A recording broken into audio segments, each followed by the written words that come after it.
Pembangunan flyover di Cakabaring telah mencapai tahap pengeboran di 3 titik untuk 3 pilar tiang fondasi. Agar segera rampung, pengerjaan dilakukan siang dan malam hari. Hal ini dilakukan agar jalan yang ditutup selama ini bisa dibuka lagi untuk kepentingan masyarakat. Sejak pengerjaan pembangunan flyover ini dilakukan, arus lalu lintas di simpang Cakabaring seringkali terganggu akibat penutupan sebagian 2 ruas jalan di Riyakudu. Kemacetan di kawasan ini sering terjadi saat jam-jam sibuk, baik pengendara yang mau berangkat kerja maupun yang pulang.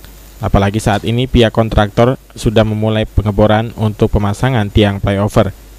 Diperkirakan dalam 1 hari pengeboran akan dilakukan sebanyak 3 hingga 4 titik dengan menggunakan 2 alat bor.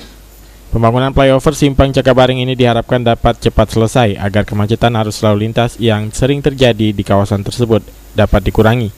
Pembangunan flyover Cakabaring ini berasal dari dana APBD Provinsi Sumsel 2013 sebesar 90 miliar dan ditargetkan selesai tahun 2014.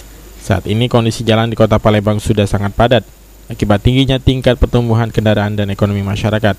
Untuk itulah dibutuhkan banyak jalan perlu dibangun untuk mengurainya. Juri Sumban Gaul, PAL TV.